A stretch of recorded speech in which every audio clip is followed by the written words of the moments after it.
On the evening of September 18th, people were gathering in Hot Springs. Vice President Mondale was the keynote speaker. Senator Pryor and Governor Clinton and others had already gone to Hot Springs.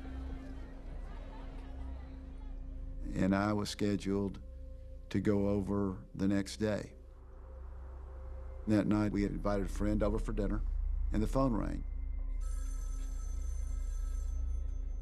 And it was one of the airmen whom I had talked with. But when I got off the phone from this airman, I looked around and people started asking me, saying, "What's happening?" And I said, "A Titan missile is going to explode."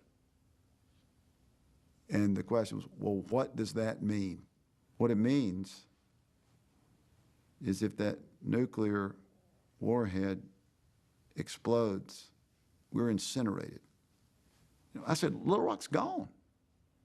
I said, Little Rock is gone. We're 46 miles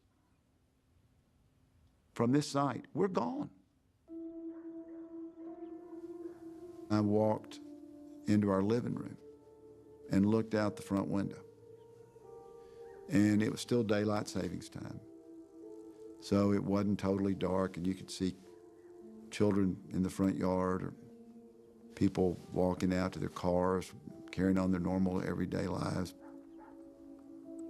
And I thought, do I run out on the street and say, we got a potential nuclear explosion 46 miles from here? Do I grab my friends and neighbors and get in the car and start driving? Do I call Senator Pryor and say, let's call a press conference and tell them that the Air Force is not telling the truth? What do you do? I was there in the Hot Springs at night, and the phone rang, and it was Skip. And Skip says, we have a problem.